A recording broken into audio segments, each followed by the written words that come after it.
Coming up on Mountain News this morning, a local animal shelter calls for pet owners to help prevent overcrowding in the kennels, and a Kentucky church holds a food giveaway in order to help feed families here in the Commonwealth. Dedicated to Eastern and Southern Kentucky, this is WYMT Mountain News this morning.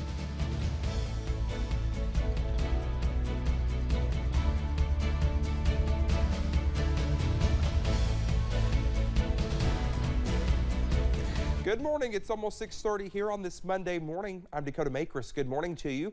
And well, the weekend's over and it's time to get back to work. I've been here since about 4:30ish. I don't really remember the time I even got into work. Let's take a look at the weather with Cameron. Cameron, I am struggling this morning. I'm normally used to Brandon being here, like reining me back in, but he's not here, and so they're just letting me run loose. You're just flying off the handles this morning, but thankfully the weather is quiet this morning as you walk out the door. Not much happening out there, but that is going to change as we go later into tonight and into your Tuesday. A flood watch in effect for most of the coverage area, and that goes into effect early Tuesday morning, lasting until we get towards Wednesday morning, and we are going to keep you posted on that as we go over the next few hours. Temperatures as you walk out the door, pretty chilly in those middle to lower 40s. 45 for Jackson, 41 over in Pikeville, 42 over in Prestonsburg. Satellite and radar, not much happening out there as you walk out the door. We are looking at some clouds over our southern counties, but those did push out of here, and we are high and dry as we go throughout the rest of your morning. Dakota, how do you feel about above average temperatures? We're about 15 degrees warmer today than we should be for this time of the year. Pretty pumped for it. Thank you, Cameron. Well, a woman who fell inside a cave at Mammoth Cave National Park during the weekend needed to be rescued. Park officials say she is an experienced caver with the Cave Research Foundation. The woman fell inside the cave around Saturday night and suffered an injury to her shoulder. The park then received notice of the fall around midnight Sunday. Officials say she fell about 2.5 miles into the cave. Around 9:15 Sunday morning, the woman was able to walk out safely and was taken to a hospital for non-life-threatening injuries. Well, the call for help was answered. The Floyd County Animal Shelter saw its adoption rate increase to 90%. Last month, the shelter announced on social media that if adoptions did not start happening soon, the shelter would have to resort to euthanasia. Well, the post was shared several times, and the shelter saw its population decrease dramatically. Board member Ned Pillersdorf says they are not out of the woods yet. We've had a surge of adoptions, but we're always concerned that the surge will end, and we never want to be in a situation where we just can't keep that many dogs, and we never ever want to euthanize an adoptable pet. The shelter even had 5 dogs find forever homes all the way in Canada. Pillersdorf says he appreciates everyone's support. Well, when the weather gets warmer and spring rolls around, many animal shelters become overwhelmed with the number of puppies and kittens they take in. WYMT's Alyssa Williams talked to shelter workers with the Kentucky River Regional Animal Shelter on what they are doing to prepare for puppy and kitten season. When the temperatures increase, so do the number of puppies and kittens that are dropped off at animal shelters across the region. We're already seeing pregnant animals and litters of puppies on top of litters of puppies. With so many puppies and kittens being brought in, especially newborn puppies and kittens, the Kentucky River Regional Animal Shelter is asking the community to donate neonatal supplies such as puppy and kitten milk and bottles. We have a lot of moms that are killed during this time. They'll get on the road and they'll actually get killed.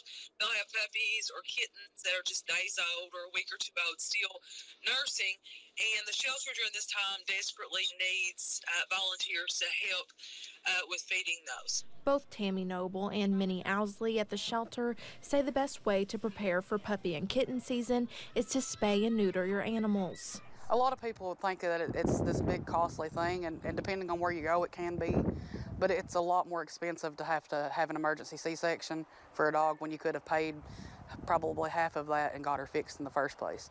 This shelter is one of several facilities in the state that offer low-cost spay and neuter programs to help pet owners put a dent in puppy and kitten season. If you could spay and neuter your pet and prevent the possibility of having to have an emergency surgery or even death, then why wouldn't you? helping to share the importance of spaying and neutering your pets during National Spay and Neuter Month and beyond. In Hazard, Alyssa Williams, WYMT Mountain News. Well, board president of the Kentucky River Regional Animal Shelter, Tammy Noble, says she wants to thank the Hope Spay Neuter Clinic in helping to train and guide shelter staff for their low-cost spay and neuter program. Well, Community Christian Church in Lee County held a food giveaway during the weekend. Starting at 11 o'clock Saturday morning, the church did not have to wait long as more than 50 families came through in just 15 minutes. Unfortunately, the church ran out of food in that time as it only had 50 or so boxes to give. Food Pantry Director Darlene Jules says this shows the need for giveaways in the area. Especially with senior citizens and families with multiple children. So the need is there just to get them through the month, because if you're on a limited income, it makes it really hard, especially with groceries getting higher as they are. She says they are always accepting food donations for people in need.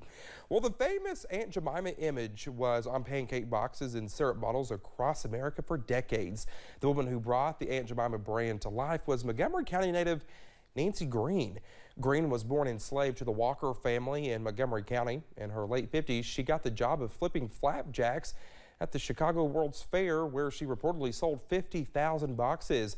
To help keep her memory alive, Montgomery County natives are spearheading the Nancy Greene Project. The project will produce a culinary scholarship for minority students living in the county and a road marker honoring Greene. Now that knowing that there's going to be a marker and, people walking by that, reading that every day, that instills a sense of pride. In honor of Greene, there will be a pancake breakfast on March 5th at the Dubois Community Center in Mount Sterling. Greene's relatives are expected to attend. Well, the Knott County Sportsplex held a gun show during the weekend. Now, the event had more than 70 vendors trading and selling guns, knives, and ammo. Tourism officials say the event was a success and was a major draw for the county. Vice Chair Danny Lafferty says it was also a huge boost for the facility. It gave people a lot of stuff to do to get out. Some of the local vendors that I know was up there selling. It helped them. Every type of event like that it helps everybody. Lafferty says they hope to host several more events at the Sportsplex in the coming months. Well, Eastern Kentucky City is preparing for its signature event and is thankful to see it back on the agenda for 2022. Our Jordan Mullins talked to officials in Pike County about 2022's Hillbilly Days Festival and what it means for the city and its partners to see hillbillies back on city streets. Pikeville's Hillbilly Days Festival is a long-running tradition and the second largest festival in the Commonwealth.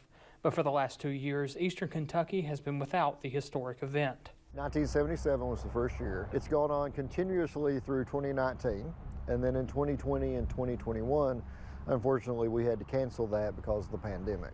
And as a way to raise money to help the Shriners Hospital for Children for 43 consecutive years, the festival grew to unprecedented numbers, raising nearly $60,000 in 2016 alone.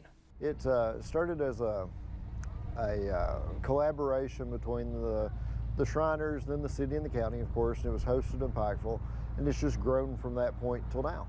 The cancellation of 2020 and 2021's festivities has put strain on the city and, most notably, the Shriners. Hillbilly Days is a tremendous fundraiser for them. It's, they split the funds with the chamber based on the registration fees of vendors.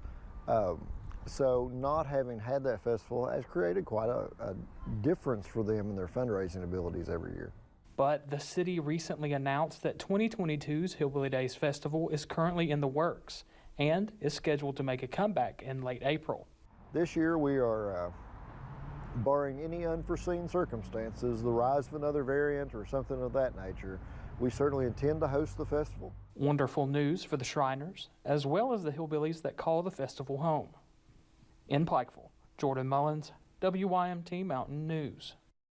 Well, the festival is scheduled for April 21st through the 23rd, and vendors have already been reaching out to trying to secure their spot. Horse Mania has officially started in Lexington with the arrival of 16 fiberglass statues. The horses came all the way from Nebraska and arrived at a Fayette County horse farm Saturday.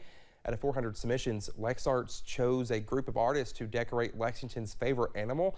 In about 5 weeks, artists will load up and move the horses once again to place them throughout Lexington. More than 160 statues will stand proudly around town. Officials with the Somerset-Pulaski County Economic Development Authority, or SPEDA, is launching the second phase of its beautification project, but this time around, it is looking for one of Somerset or Pulaski County high schoolers to help them out. SPEDA is asking students to submit a drawing or painting that represents an item, location, or landmark that represents Somerset, or a drawing or painting that represents what Somerset means to them. The student with the best piece will be selected by a panel of judges to help paint the water towers at the City of Somerset Water Treatment Plant along local artist Jordan Justice. I'm actually really excited about this because as a high school student myself, I would have dreamed for some kind of opportunity like this. This is like when SPEDA presented this to me as an idea, I was like a 100% yes, this is going to be great. Well, the contest winner will also receive a $250 cash prize. SPEDA asks that all entries be submitted in person at its office. The deadline to enter is March 11th at 4:30 p.m.